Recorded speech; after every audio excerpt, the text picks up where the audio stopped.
आज का विषय है स्ट्रक्चर ऑफ ऑर्गेनाइजेशन यानी संगठन की संरचना। वर्तमान में अधिकांश सरकारें लोकतांत्रिक और लोक कल्याणकारी हैं।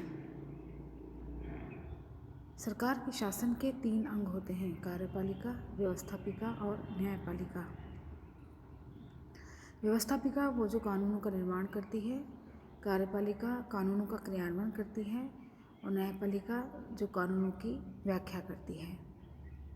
गिलक्राइस्ट ने बोला है कि कार्यपालिका सरकार का वो अंग है जो कानून के रूप में अभिव्यक्त जनता की इच्छा को कार्य रूप में परिणित करता है।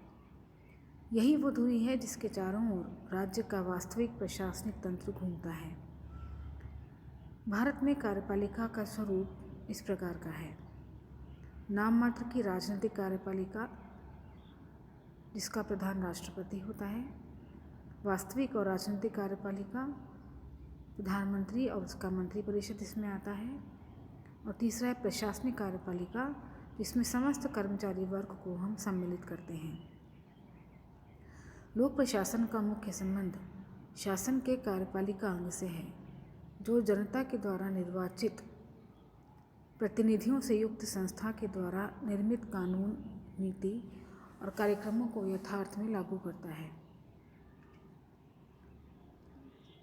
गार्नर ने बोला है कि व्यापक तथा सामूहिक अर्थ में कार्यपालिका में वो सभी कर्मचारी और संस्थाएं आ जाते हैं जिनका संबंध राज्य की इच्छा को क्रियान्वित करने से है।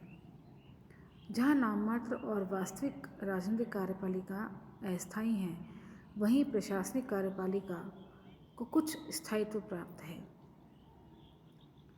कार्यपालिका के शीर्ष पर विराजमान व्यक्ति मुख्य कार्यपालिका कहलाता है। कार्यपालिका के अर्थ को स्पष्ट करते हुए ये समझ सकते हैं कि कार्यपालिका से आशय मुख्य कार्यपालिका विभागों के अध्यक्ष सरकारी पद सोपान में उच्चतम स्तर के सार्वजनिक प्रशासकों से है। इसमें वे व्यक्ति, लोक सेवक और अन्य वो लोग जो मुख्य कार्यपालिका की सहायता के लिए भर्ती किए जाते हैं, सम्मिलित किए गए हैं। संपूर्ण प्रशासनिक तंत्र कार्यपालिका का पर्याय है, जिसके शीर्ष पर विद्यमान प्राधिकारी मुख्य कार्यपालिका कहलाता है। किसी भी देश में कौन मुख्य कार्यपालिका कहलाएगा, इसका निर्धारण वहाँ के संविधान तथा शासन प्रणाली की विधि में किया जाता है। कार्यपालिका के कुछ प्रमुख प्रकार इस प्रकार हैं। पहला है संसदीय और अध्यक्षीय कार्यपालिका। भारत, जापान, ब्रिटेन इसके उदाहरण हैं।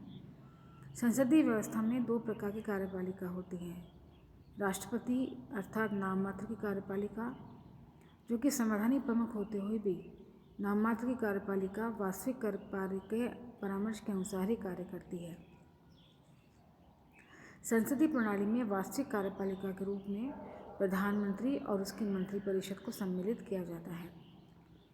यही वास्तविक कार्यपालिका होती है जो सभी कार्यपालिका शक्तियों का उपयोग करती है जो कि शासन संचालन के लिए आवश्यक है। वास्तविक कार्यपालिका विधायिका में से चुनी जाती है और वह अपने कार्यकारण में विधायिका के प्रति उत्तरदायी होती है।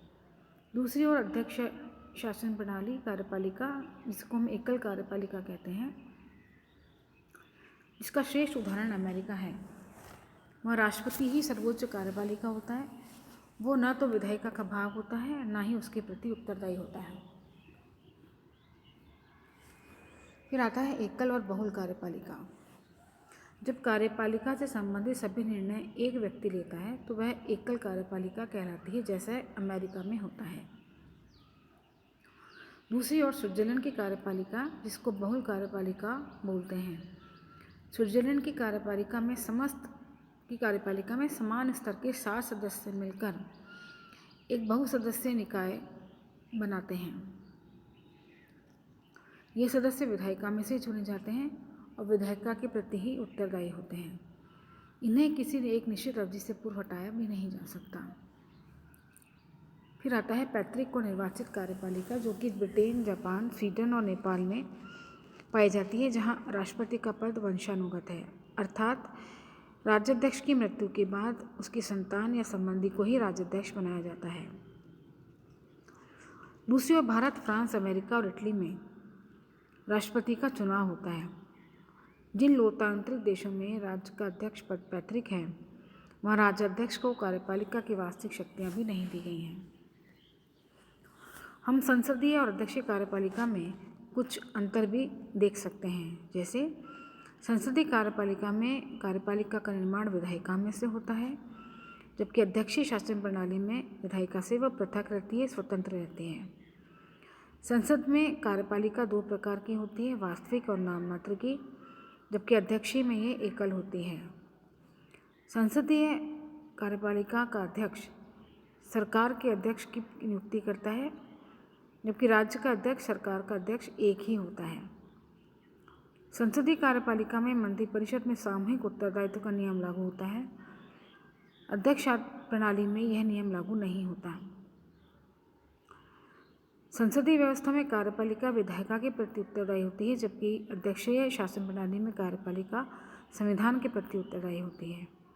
मंत्रिपरिषद के सदस्य विधायिका से लिए जाते हैं संसदीय कार्यपालिका में, जबकि मंत्रिपरिषद के सदस्य विधायिका का भाग नहीं होते। कार्यपालिका विधायिका को भंग कर सकती है, जबकि अध्यक्षीय शासन प्रणाली में कार्यपालिका विधायिका को भंग नहीं कर सकती। संसदीय व्यवस्था में कार्यपालिका के सदस्य विधायिका की कार्यवाही में भाग लेते हैं, जबकि कार्यपालिका के सदस्य विधायिका की कार्यवाही में अध्यक्षीय व्यवस्था में भाग नहीं लेते हैं। संसदीय व्यवस्था में कार्यपालिका को विधायिका विश्वास प्रस्ताव से हटा सकती है, जबकि अध्यक्षीय व्यवस्था में कार्यपालिका को विधायिका केवल महाभियोग प्रस्ताव से हटा सकती है। संसदीय व्यवस्था में शक्तियों का स्पष्ट विभाजन नहीं पाया जाता, जबकि अध्यक्षीय व्यवस्था में शक्ति पृथक्करण हमें स्पष्ट दिखाई देता है।